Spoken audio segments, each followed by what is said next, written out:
السلام علیکم ورحمۃ اللہ۔ قرآن مجید میں اللہ تعالیٰ نے نبی کریم صلی اللہ علیہ وسلم کی اس شکایت کا ذکر کیا ہے جو آپ علیہ الصلاۃ والسلام قیامت کے دن کریں گے۔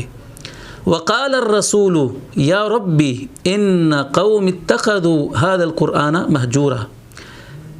رسول صلی اللہ علیہ وسلم اللہ تعالیٰ سے عرض کریں گے، اے پروردگار میری قوم نے قرآن مجید کو چھوڑ رکھا تھا۔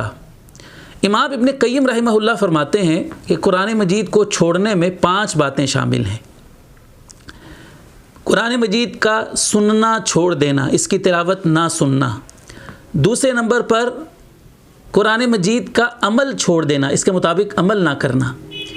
تیسری چیز قرآن مجید میں غور و فکر نہ کرنا، اس کو سمجھنا چھوڑ دینا۔ چوتھے نمبر پر اس کے مطابق فیصلے نہ کرنا، اور 5ویں نمبر پر قرآن مجید کے ذریعے سے اپنی بیماریوں کا علاج نہ کروانا، اس کے ساتھ دم نہ کرنا۔ یہ 5 چیزیں جو شخص چھوڑ دیتا ہے یا ان میں سے کسی ایک چیز کو چھوڑ دیتا ہے وہ ایسے ہی ہے جیسے وہ قرآن مجید کو چھوڑے ہوئے ہے، اور نبی کریم صلی اللہ علیہ وسلم قیامت کے دن اس کے بارے میں اللہ رب العزت کے حضور شکایت کریں گے۔